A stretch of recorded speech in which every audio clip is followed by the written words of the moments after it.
Hello বন্ধুরা, আজকে আমি আপনাদের একটা ঢ্যাঁড়স চিংড়ি ডাল ফ্রাই করে দেখাচ্ছি। তার জন্য প্রথমে তেলে ঢ্যাঁড়সটা মুচমুচে করে ভেজে নেব।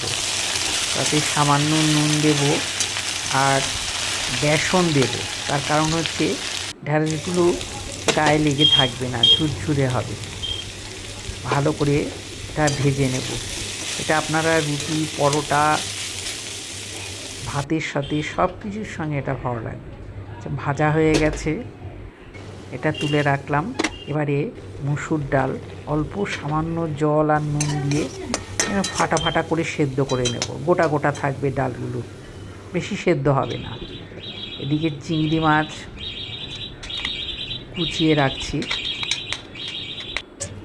এদিকে ফোড়ন দিচ্ছি, শুকনো লঙ্কা, কালো জিরে, মেথি, হিং ফোড়ন দিয়ে তেলেতে এবারে পেঁয়াজ কুচি দিচ্ছি।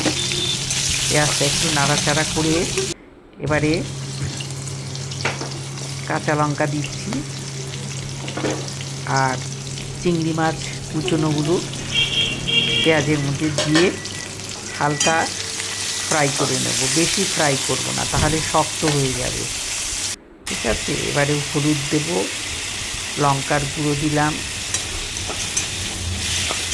নেড়ে চেড়ে এবার একটু জিরের গুঁড়ো দিচ্ছি।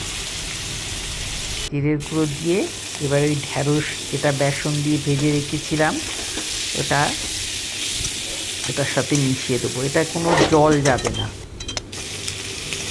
এবারে হালকা হাতে নেড়ে চেড়ে যে হাফ ডাল সেদ্ধটা করে রেখেছি, মুসুর ডাল সেদ্ধটা